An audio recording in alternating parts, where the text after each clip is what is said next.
Section 4.5, Distance Formula, Midpoint Formula, and Circles.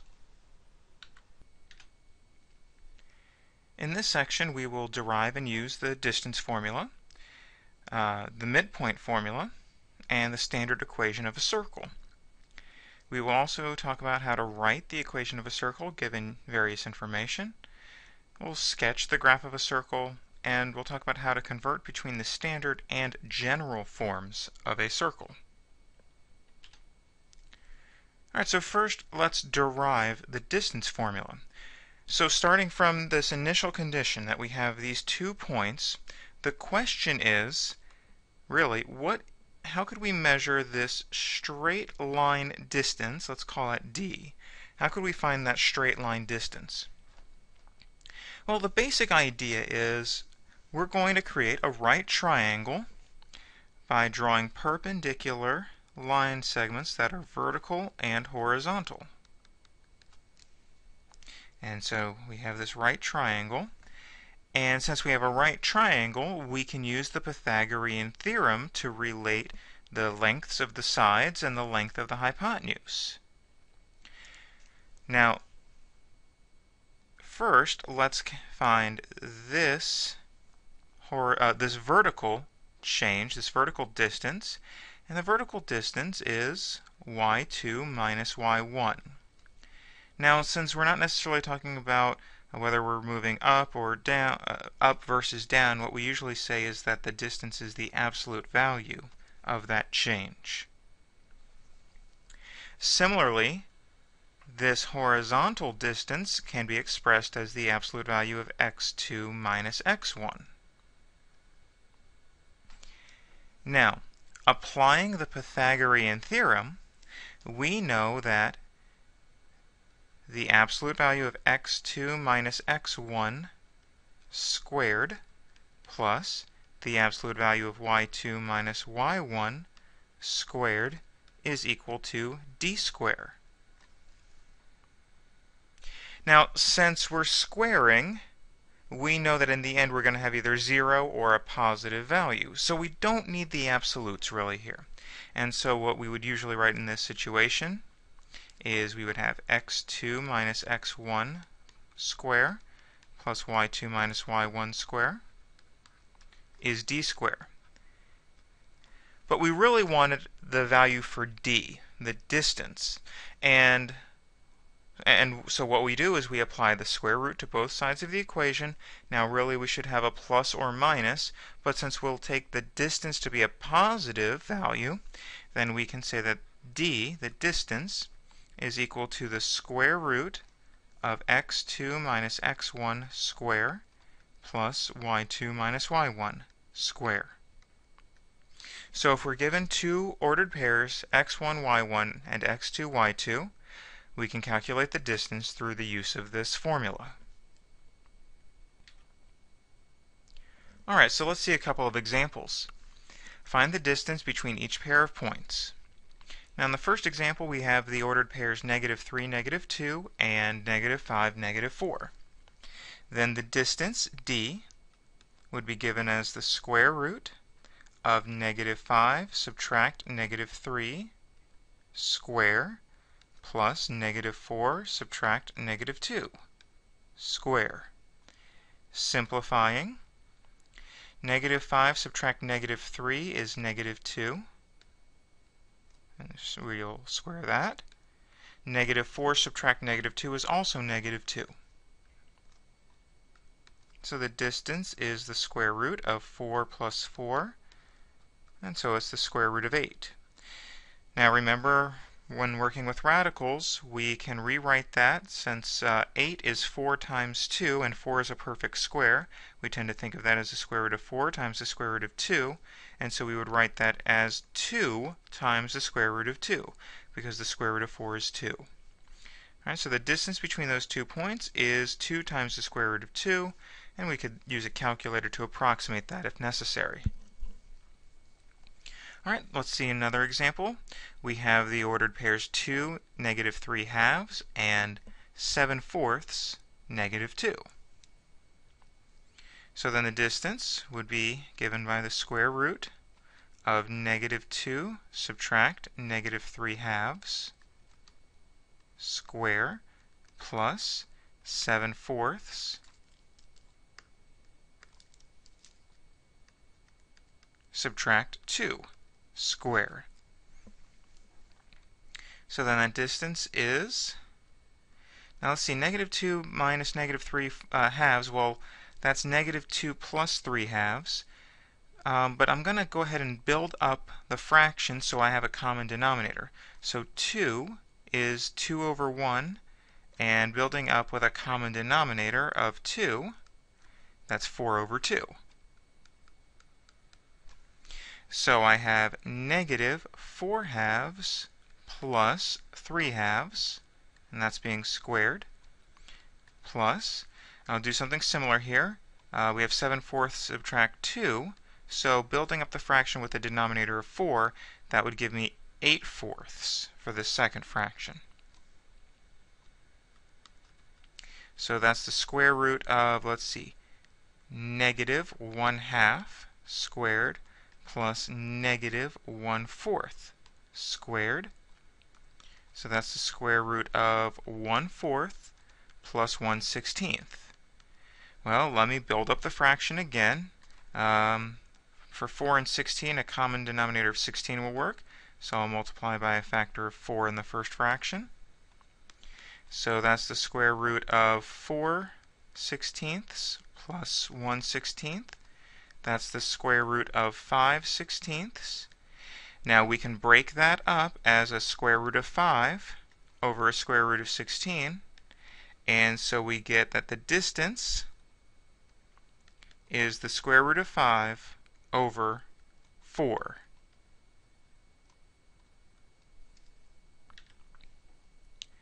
The midpoint formula. All right, so again, if we take this linear segment between the 2 points, we want to know, what is this midpoint? How can we find that midpoint?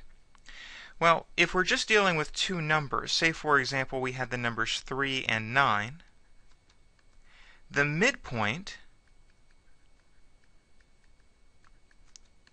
you would take the 3 and the 9 and divide by 2, and that would give you 6.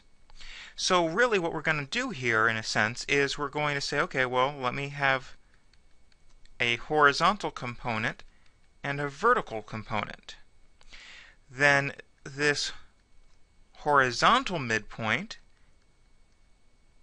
is the midpoint of the x-coordinates, x1 plus x2 over 2, and the vertical component, the vertical value of the midpoint, is the midpoint of the y values, y1 plus y2 over 2. All right, so the midpoint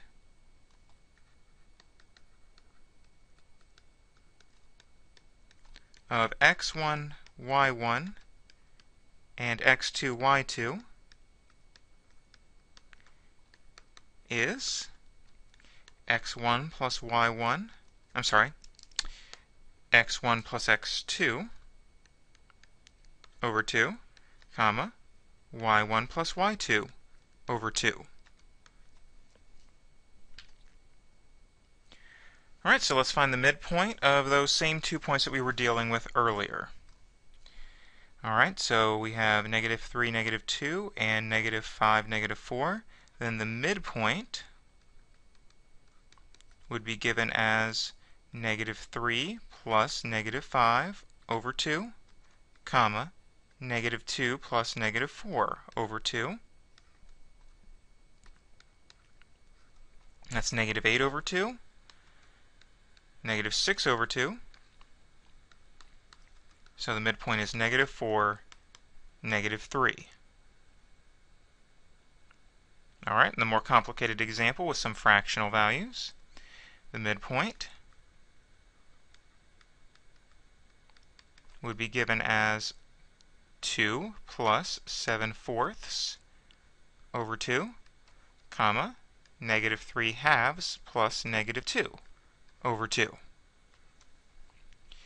All right, so now 2 plus 7/4 is 8/4 plus 7/4 over 2. And -3/2 plus -2, that's -3/2 minus 4/2 over 2. So that's 15/4 over 2, -7/2 over 2. And now remember, dividing by 2 is the same as multiplying by 1/2. Right? Dividing by 2 is the same as multiplying by 1/2. And so that gives us then 15/8, comma, -7/4.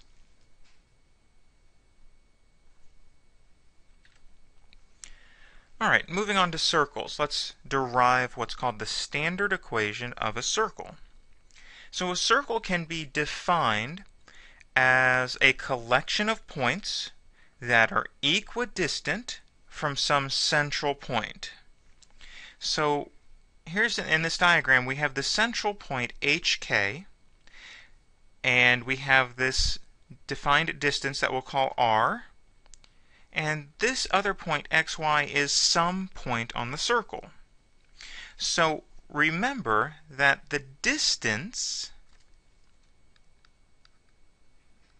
for this circle, the distance between xy and HK is always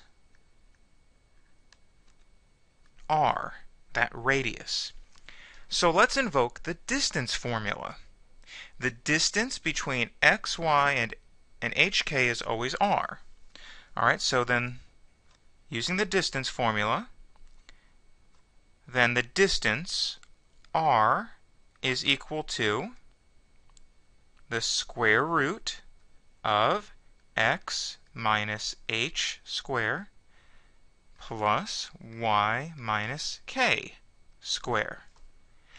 Now, this is correct, but it's usually not shown like this. Usually we go back to the squared version. So if I square both sides, I have r square is equal to x minus h square plus y minus k square. And usually we switch the sides. So we have x minus h square plus y minus k square is equal to r square. So this is the equation of a circle with center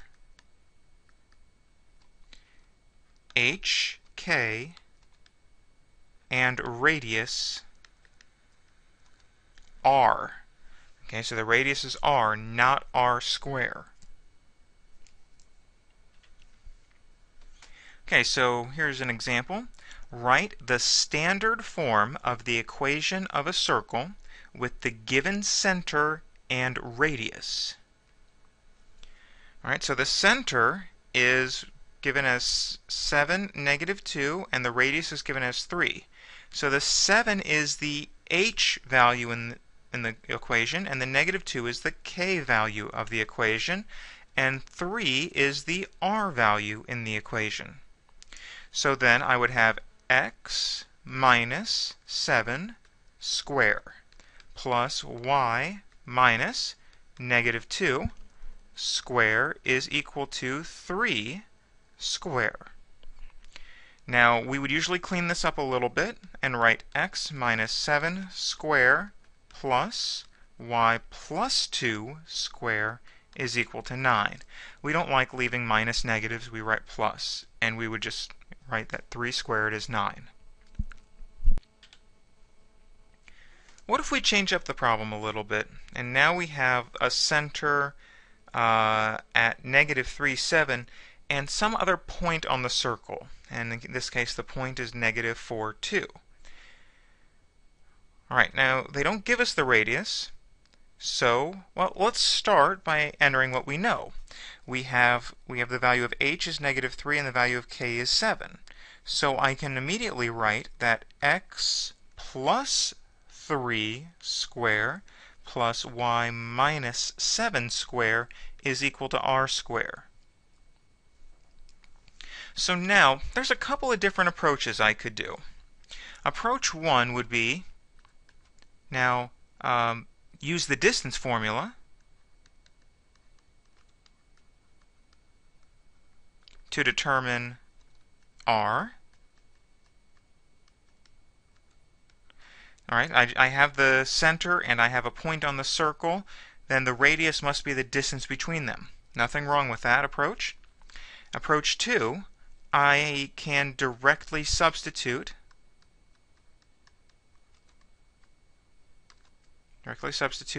the given point into the equation. And I'm going to use the second approach. I'm going to directly substitute the given point into the equation, find the value of r square, and then revise. All right, so let's do that. All right. So then I would have negative 4 plus 3 square plus 2 minus 7 square is equal to r square. So then negative 1 square plus negative 5 square is r square. 1 plus 25 is r square. And so r square is 26. So now I have r square is 26. Right? So now I can revise the model. All right, so let's revise it. And I would have x plus 3 square plus y minus 7 square is equal to 26. That is the equation of the circle.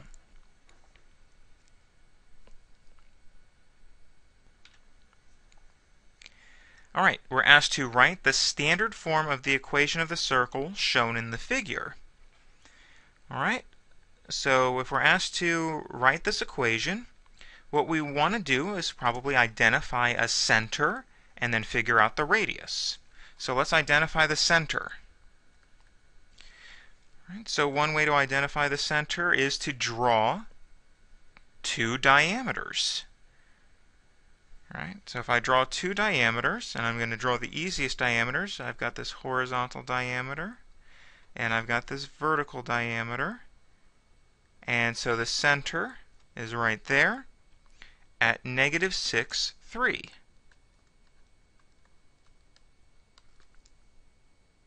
Now the radius would be this distance. I'll draw it in black. The radius would be this distance right here, which we can simply count as, let's see, it's 1, 2, 3, 4, 5. So the r value is 5. So then I can write the equation x plus 6 square plus y minus 3 square is equal to 25, r square. Graph the circle, label the center and radius. All right, so the first thing I'm going to do is figure out the center. Reading the equation, I can see that my value of h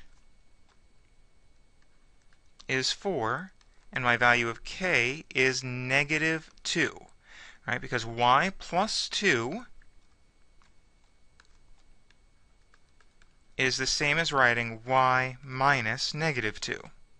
So that tells me that the center is 4, negative 2. Now the radius would be equal, well, I know that r square from the equation, I know that r square is 30, so that means that r is the square root of 30. All right, so let's first identify the center on the graph. All right, so the center is at 4, negative 2, and I will plot that with an open, sort of an open point. Remember, the circle is actually the points on the edge that are equidistant from this radius, from the center.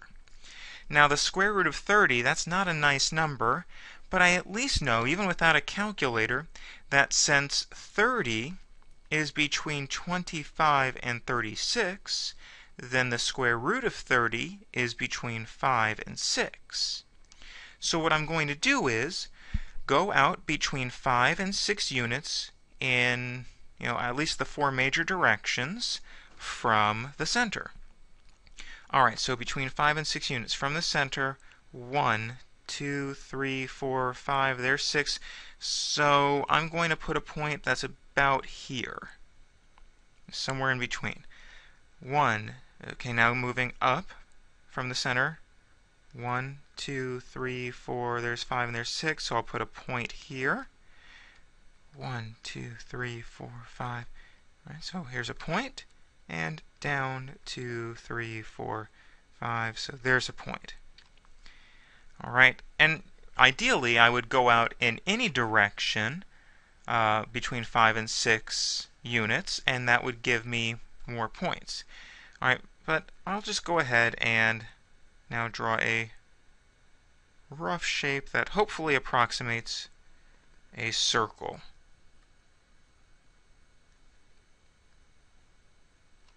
Alright, so there's a very crude drawing of that circle. Alright, so we had that equation, x minus 4 square plus y plus 2 square is equal to 30.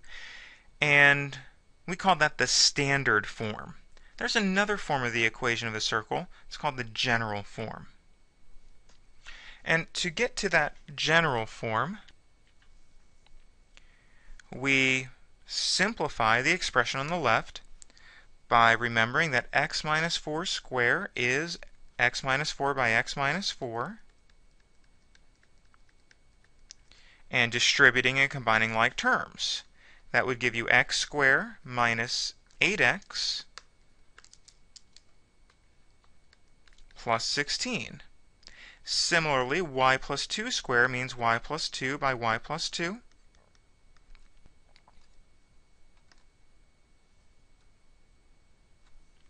And so that would give me a y squared plus 4y plus 4 equals 30. Alright, so I'm putting in some parentheses here to show you where those squared quantities ended up.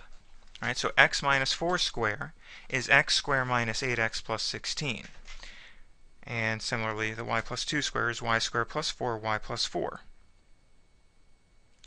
Now, we would then usually rearrange this so that we have the squared terms first, then the linear terms, and then the constants. So I'll write this as x squared plus y squared minus 8x plus 4y plus 20 equals 30. And then we would bring this 30 to the other side, and we'll have x squared plus y squared minus 8x plus 4y minus 10 equals 0. So it's the same equation, just has a slightly different form, but this is also the equation of a circle. Alright, and we call this the general form. And the general form has the form ax squared plus by squared plus cx plus dy plus e equals 0, where a is equal to b, and a and b are not 0,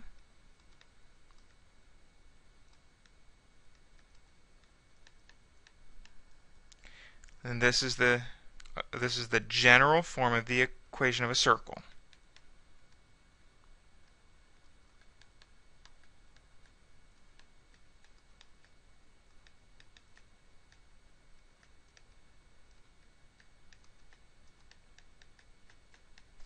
And since I see that the coefficients on the x squared and the y squared in this equation, right, we have 1x squared plus 1y squared. Since they are the same and non-zero, this is the equation of a circle.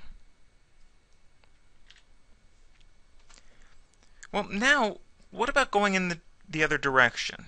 What if we had a general form and we wanted the standard form? I want to know what the center is. I want to know what the radius is. Well, we kind of take this in the other direction. Let's put the x's back together. So I have an x squared and a minus 4x. And I'm going to group those. And let's put the y squares together. So I've got a y squared and a minus 8y. And I'm going to group those. And let me bring that 5 to the other side of the equation by adding 5. Alright, so now I'm going to use a technique called completing the square, which we've seen somewhere else. We've seen that in solving quadratic equations.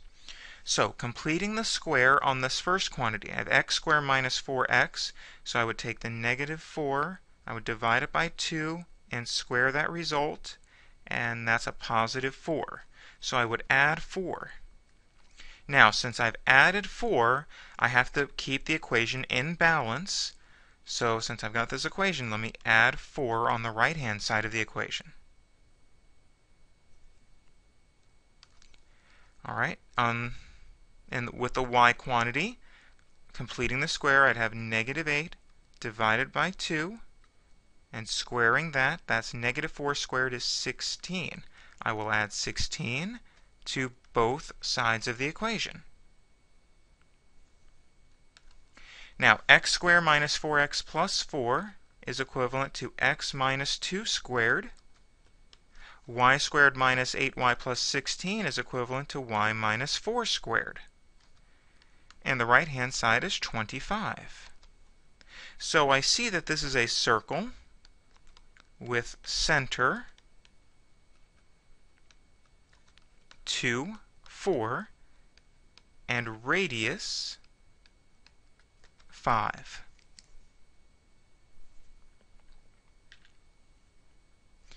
Alright, let's again write in standard form and identify the center and the radius. And we have 2x squared plus 2y squared minus 10x plus 2y minus 4 is 0. I can immediately determine that this is the equation of a circle because I have those coefficients of 2 and 2.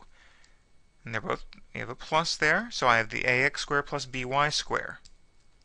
Alright, so I know it's the equation of a circle. It's in general form right now. Let's get it to standard form. Alright, so one way to do this is I'm going to divide this entire equation, both sides, by 2. So then that would give me x squared plus y squared minus 5x plus y minus 2 is 0.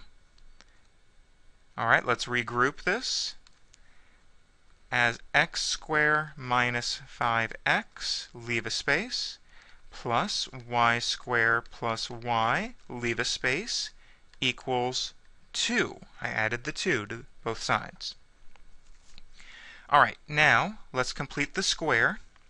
I'd have negative 5 over 2 squared. That's 25 over 4. So I add 25 over 4 to both sides. Completing the square on the y quantity, I would have 1 over 2 squared, and that's 1/4. I'll add 1/4 to both sides of the equation.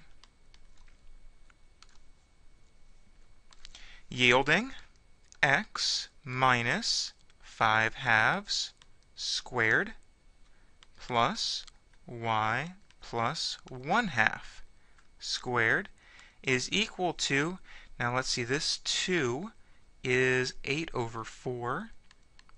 So I have 8 plus 25 plus 1. So that is 34 over 4.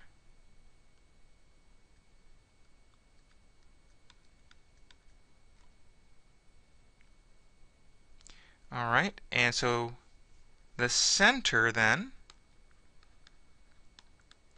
is 5/2, negative 1/2. The radius Well, let's see. R squared is 34 over 4. So then R is the square root of 34 over 4. That's the square root of 34 over the square root of 4. And so that's the square root of 34 over 2. The square root of 34 halves. All right, that completes this presentation.